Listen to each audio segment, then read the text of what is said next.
I love a good 3D platformer. Back in the late 90s, they were pretty much the king of video game genres. No gaming collection of the era would be complete without a whole bunch of them thrown in there. They were so ubiquitous, in fact, that if you went over to your friend's house in 1999 and they didn't have any 3D platformers, you'd probably assume that they were part of some bizarre cult and you'd distance yourself from them pretty sharpish. Now, to this day, there's still a whole bunch of people on the internet that have you believe that the entire 3D platforming genre started with the 1996 release of Super Mario 64 on the Nintendo 64. However, that's simply not true. After all, the N64's arch nemesis, the Sony PlayStation, got its own 3D platformer in 1995 in the form of Jumping Flash. Even though that game is presented in a first-person perspective, which admittedly is unusual for the genre, it is still very much a 3D platformer. And Jumping Flash itself was the spiritual successor to the strangely named 1994 Sharp X68000 game, Geograph Seal. Now, despite the strange name, it wasn't a game about an aquatic mammal that knows what an oxbow lake is. It's a 3D mech game that incorporates some platforming elements. So not even Jumping Flash or Geograph Seal could take the title of being the world's first 3D platformer. That honour, instead, goes to this. Alpha Waves, released all the way back in 1990. So what's this game like, and is it fun to play? Well, let's find out.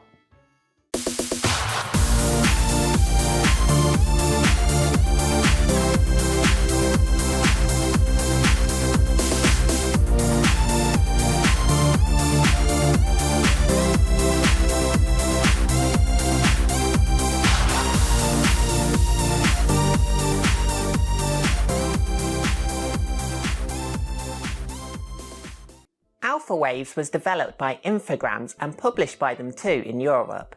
In North America, the game was published by Data East and had its name changed to Continuum. This game was released for MS-DOS PCs, the Atari ST, and the Amiga. For this video, I'll be mostly focusing on the Amiga version, as simply, that's the one I have.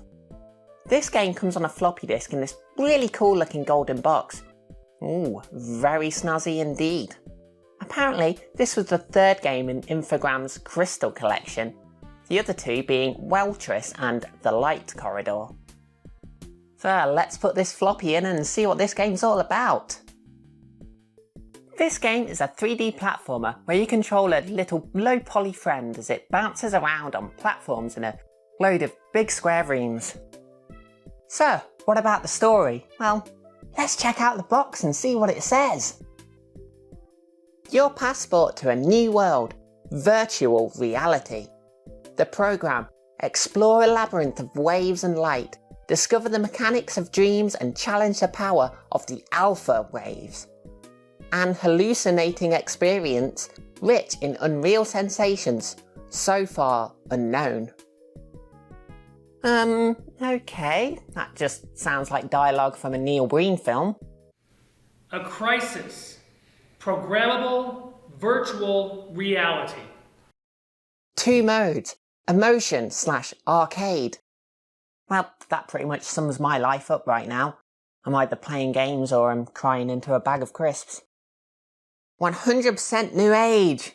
Aww, I was hoping for something that was only about 70% new age, you know. I am kind of fond of things that are a bit old age. No, not like that. Mostly. There's no princesses to save or evil scientists to thwart. This game is more about the exploration and experience of playing it, rather than about saving the day. Apparently, there is an objective to collect all of the light crystals. They don't really seem to do anything, but they do give you a whole bunch of points when you get them. So, that's good, I suppose. The 2 modes that the box talked about, arcade and emotion, or action and emotion as they were called in the actual game, which to be honest is probably a better description of my mental state right now. are very similar, but with a few key differences. Action mode is all about getting as high a score as possible before the time runs out, whereas Emotion mode has the scoring and time limits removed, leaving the player free to explore at their own pace. Now, I need you to be sitting down for this, as it might come as a massive shock, but the controls on this 3D platformer from 1990 are a bit clunky. I know, who'd have guessed? The game has tank controls which, yeah, aren't the best for a platformer, but hey, this was 1990. And if you're expecting modern dual analog stick controls, then quite frankly, you're a bit dim. Left and right on the joystick or keyboard makes your little bunch of triangles rotate, and the fire button makes it go forward. You basically drive this little chap around. Up and down move the camera, and to be honest, it's pretty cool to have camera controls at all in a game from 1990. Yeah, you can only move the camera up and down and not left and right, but still, even that is far more than what I would have expected of a game of this vintage. The absolute worst thing about the controls is that there's no reverse. I'd often overshoot my jumps and not be able to correct myself, and I'd just have to sit there and watch as I fall to the ground. You can move forward and rotate in midair, but rotating takes ages, so you won't have time to correct yourself. So being able to just move myself back a little bit would have been a marvellous addition. There were times where I'd fall straight through platforms that should be solid. This doesn't happen all too often, but it certainly happens enough to be annoying. I say that it doesn't happen all that often, but there is this one room where the entire middle row of platforms doesn't seem to have any collision at all. Now, unlike most platformers, there's no jump button. The bouncing is all automatic. Well, if you're on one of these colourful platforms at least. If you hit the floor, you'll come to a stop and you'll have to drive the little guy onto one of these coloured squares to get your boing boings on again. The auto jumping is a pretty good way of doing things, as it keeps everything to just a joystick and a single button. Now, even though the Amiga could support controllers with 2 buttons, the vast majority of joysticks on the market at the time only had 1. So this was a pretty good way of keeping things accessible for the majority of the Amiga user base. The game's map consists of 256 cuboidal rooms. Each room is made up of a number of exits with a bunch of platforms that you'll need to bounce on to get from one door to the other. In action mode, you do have a map that you can check at any time to let you know what rooms you've been into. This is really handy, but there's no compass, so it can still be very difficult to navigate, and I'd usually lose track of which door I came in and which one I need to go to. The map is split into a number of zones, each representing a different state of mind, apparently. In the action mode, you always start off in the dream area, but in emotion mode, you can start in any one you like. Like most of the platformers you're familiar with, Alpha Waves features a range of enemies. You don't have any way to kill the enemies, and they seemingly can't kill you either. They're basically just obstacles that can knock you off course. Although they seem to help as much as they hinder, as they'll often give you a huge boost to help you get to where you want to go. I must admit I was very surprised to see Onyx from Pokemon make an appearance. And now come to think of it, my little jumpy guy kind of reminds me a bit of Azelf. Did Alpha Waves predict Pokemon? Oh, and this guy, by the way, he's called Jumps. Now, I didn't name him that, that's his actual name. You get a selection of different crafts, or mobiles as they are called in the game, to choose from, that you can switch to on the fly. They don't control any differently or have any unique abilities, it's purely cosmetic, but still it's a very nifty feature. Upon playing about with the different mobiles a bit more, I did find that the different mobiles do in fact seem to have different stats. For example, the one called Speedy is a bit faster than the other ones. Whilst playing the action mode, I got a bit stuck as loads of doors were blocked by big wireframe cubes, and if I touched them, I'd just get knocked back. I went around all the rooms I could for ages, but ended up just going in circles, or rather squares I suppose, as I just couldn't go through any of those doors. I tried jumping on those dastardly cubes to see if I could break them, but no luck. I couldn't find a switch or anything to get rid of them, so I turned to the manual to see if it had any information. The Alpha Waves environment. Surely this will tell me how to deal with those cubes. Alpha Waves is a completely new age experience where the pleasure of play blends with feeling and dream. Okay. Set off on a voyage of discovery, adrift on a shimmering tide of wave and colour. Light years away from material concerns, remodel your perceptions in a universe of perpetually shifting illusion. So, what about those cubes? A number of programs are available to you, from relaxation to hyper-wakefulness.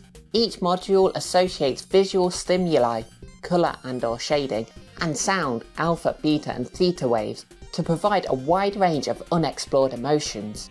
Well, the feeling of accomplishment at getting past one of those bloody cubes is pretty unexplored right now. The vibrations from alpha waves are born of colours and sound waves. They shape emotional states and raise awareness of undiscovered heights. Well, you're not raising my awareness of how to get past those bloody cubes, are you? Alpha Waves offers you an opportunity to experience fresh sensations and the wonder of virtual reality. Yeah, I get it, this game will open my mind and help me explore deeper parts of my consciousness and whatnot, but really, could they not have put anything in here about how to deal with those cubes? There's nothing about those cubes in this manual at all. With the manual being about as much help as candy floss toilet paper, I was about ready to give up. Then, I saw one on its own. A bit smaller than the others, just floating there, so I jumped into it, and it made a little jingle. Turns out, that was a key that would let me go through those cubes. How was I supposed to know that? Maybe I was just being an idiot, as admittedly there was a bit of a hint that there was a key in that room, as the room was called Key. But it's not very intuitive, is it? That I'd need a smaller cube to pass through the bigger cube? I don't open my front door with a smaller version of my front door, do I? Could they not have made it look a bit more like a key? Or, put a note in the manual? All the rooms have names. In the dream area, they all seem to have unique names, whereas in some of the other areas, they seem to just use the same name for all the rooms. The names can just be some abstract word, a reference to the colour palette, a hint at what might be in the room. Also, Rotunda. Now, I get the impression that the developers weren't too sure on what a rotunda was, as don't rotundas tend to typically be, rotund? The strength of the gravity can change with different rooms. Sometimes the gravity is really strong, sometimes it's like you're on the moon, and sometimes the gravity can even be inverted. This one was really tough, as I couldn't use my shadow to judge where I was going to land. But it's not as bad as the rooms where you have no way to get off the floor. As I said earlier, if you land on the floor, you'll stop bouncing and need to find a colourful square to bounce back onto the platforms. But there are rooms where there are no colourful bouncy squares on the floor at all, so it's impossible to get back up. All the doors are up high, so you're just trapped in a pit of polygonal despair with no way out and no choice but to either quit the game or to just sit there until your time runs out. There was also this one weird room where I just got stuck to the ceiling and I had to run into Onyx so it could knock me down again so I could actually go through the doors. To help you get past some of these tricky parts, you can save your game at and continue from any point, even if you're mid-bounce. It's like having an emulator-style save state system built right into the game. You can even save to a floppy disk to continue your journey another day. You access the save feature at any time from the options menu. The menu also has a bunch of other cool options available. You can change your mobile, toggle between filled and wireframe polygons for the levels and the mobile, and change the camera mode. You can even play this in first person mode if you want to. The camera is generally okay, all things considered. This is a game from 1990 after all. It would be nice if you could move the camera left and right as well as up and down, but how the hell are you going to get all that onto a single button joystick? If you select the demonstration mode at the start of the game, you get to see how exactly the camera is looking at the mobile, which is a really nice touch.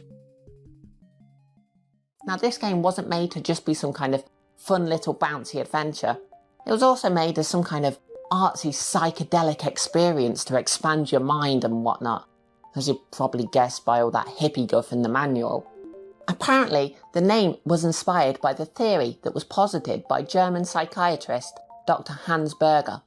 Not to be confused with Dr. Hamburger, this theory postulated that the human brain emits waves of different frequencies depending on our state of mind, and that being subjected to certain wavelengths of light and sound can change a person's state of mind.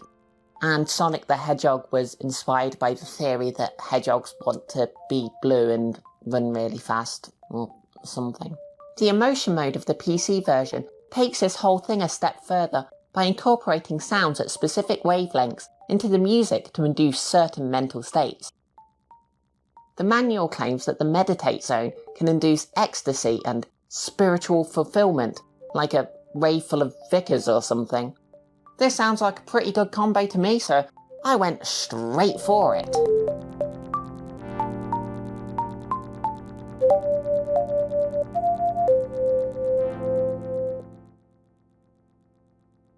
Can't say it made me ecstatic or gave me a feeling of spiritual fulfillment, but this flickering nonsense at the bottom of the screen did make me feel a bit queasy. After playing all three versions, I do think I made a bit of a mistake by focusing on the Amiga version, because that seems to be the worst one. The PC and ST versions run a lot smoother than the Amiga one. You also get music with the PC version. The Amiga version has option to turn music on, but bizarrely, all this does is turn the sound effects off, leaving you in silence. Maybe they were planning on putting music in at some stage of development, but just never got around to it. The Amiga and ST versions do have something that the PC one doesn't, and that's simultaneous two-player. It's incredibly impressive that this two-player split-screen mode is even a thing given the age of the game. You can both even go into two different rooms. You and a friend can just go your separate ways and have two completely different adventures at the same time. The PC version does have a two-player mode, but it's just a one player does a room, then the other player does a room type of affair. Although, I must say, it does run a whole lot better than the split-screen versions. They really chug, but come on, what were you expecting? These humble 16-bit computers had to work their little cotton socks off to pull off a feat like this. Generally, this game performs quite well, especially the PC and ST versions. 16-bit 3D games can often have an abysmal frame rate that makes for a pretty miserable time, especially when playing them now. Although I must admit, due to some emulator shenanigans, the PC version did seem to be running a lot faster than it should do for me, so my judgment on its performance may not be completely accurate. I don't know exactly what demonic entities the developers made pacts with to get the game running this well, but I'm pretty glad they did. This game does, however, seriously struggle in rooms with a lot going on. There are rooms that reduce the frame rate to about 3 frames per week. In some rooms it chugs so much that even the sound effects stop working. I dread to think how these rooms would run in the two-player mode. Graphics wise, I really like it. I know a lot of people look down their noses at early 3D games, but personally, I think these low poly lumps have a lot of charm. The game is filled to the brim with colour, although I must admit some of the rooms do have colour schemes that can make it a bit difficult to see what's going on. Sound-wise, if you play the Amiga or ST versions, you'll mainly just be hearing the bouncing sound effects. On the Amiga and PC versions, you do get a really catchy tune on the title screen.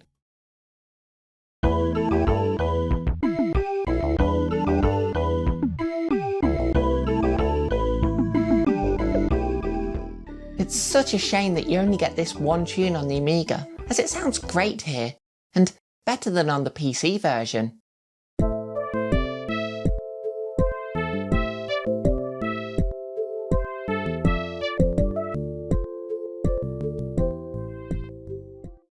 The ST version doesn't have any music at all when played on 520 ST models, but you do get the intro music when played on 1040 ST and later models.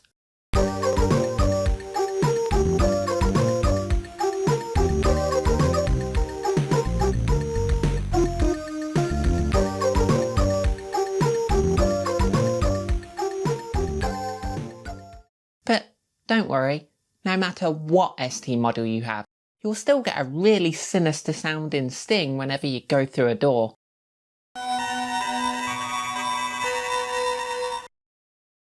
Exclusive to the Atari ST. On the PC version, you also get that music that I mentioned earlier that can supposedly make you reach enlightenment or some other nonsense. And there's some pretty decent tunes here too.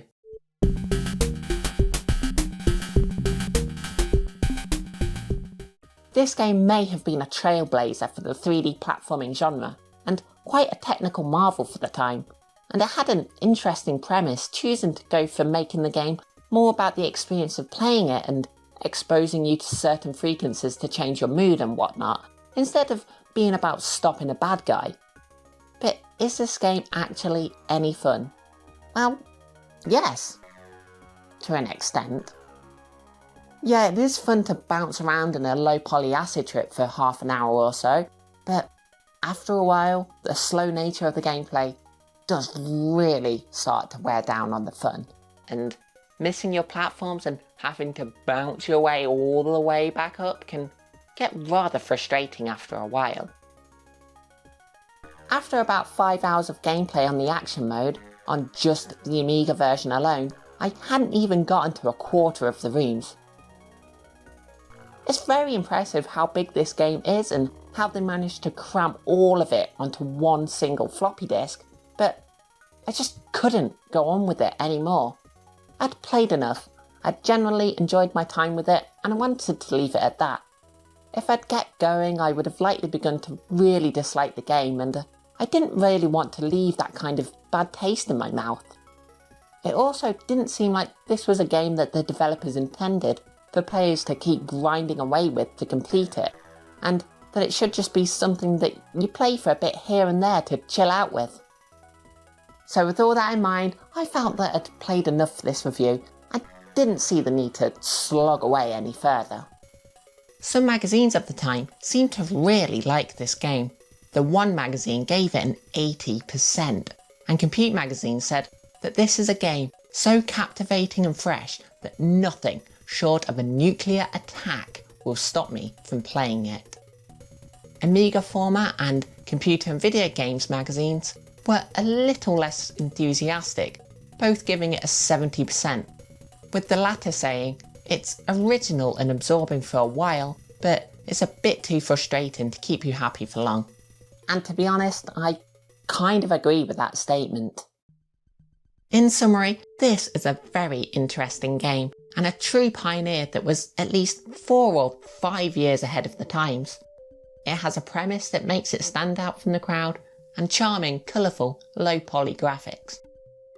There's some technical wizardry on display here, although the computers of the time may not have been quite up to the task of running it all that smoothly. The music on the PC version is good, but it's a shame there isn't more music, or any music, in the other versions. This game does provide entertainment for short periods, but the slow nature of the gameplay does bring on the boredom after a while. With all this taken into account, I'll give the Amiga version a 6 out of 10, and I'll give the other versions a 7 out of 10. Being a 3D platformer from 1990, this game was massively ahead of the curve. To put it into perspective just how much ahead of the curve this game was, it even predates some of the biggest stars of 2D platforming, such as Kirby and Sonic the Hedgehog. Now, despite being a trailblazing pioneer in the world of 3D platformers, this game didn't really have much impact on the future of the genre. The game didn't trigger a wave of copycats and wannabes, nor did it inspire a generation to follow in its footsteps. This game just sort of came and went with very little fanfare. And as I alluded to towards the start of this video, the next true 3D platformer wouldn't surface for another half a decade. But what may surprise you is that this game did have a significant influence on another genre, that being survival horror. Yeah, seriously, survival horror. When developer Frederick Reynal was working on porting alpha waves from the Atari ST to the PC, the 3D graphics of the game sparked his imagination. Excited by the prospect of what he could do with 3D and his long-time dream of creating a game where you fight against zombies, he became inspired to create a game where a 3D human character explores a haunted manor house. This game would go on to become the groundbreaking 3D survival horror classic, Alone in the Dark. In an interview with the website Adventure EU in 2006, Reynolds said, "When I was making the PC conversion of Alpha Waves, a very primitive 3D game, I had the feeling that it was time for 3D to offer something new to gameplay. I was convinced that it was possible to create a new animation system for human characters. Then, everything became obvious in less than 3 seconds. A man in a house, zombies, my old dream, at least possible." And with that, I think we can wrap this one up and call it a video.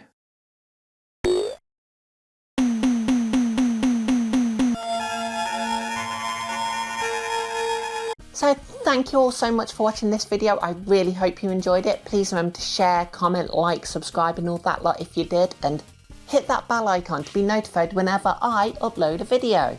I'd like to give a humongous mega awesome power thank you to my amazing Patreon supporters, including Adam Phillips, Franwin Shube, Christopher Turnbull, Eddie, Daniel, Jeffrey Easton, House of the Ted, Magnus Verzane, Stuart Brownlee, Stuart Christopher Brownlee and Wolfie Wolves. Thank you all so much. You are awesome.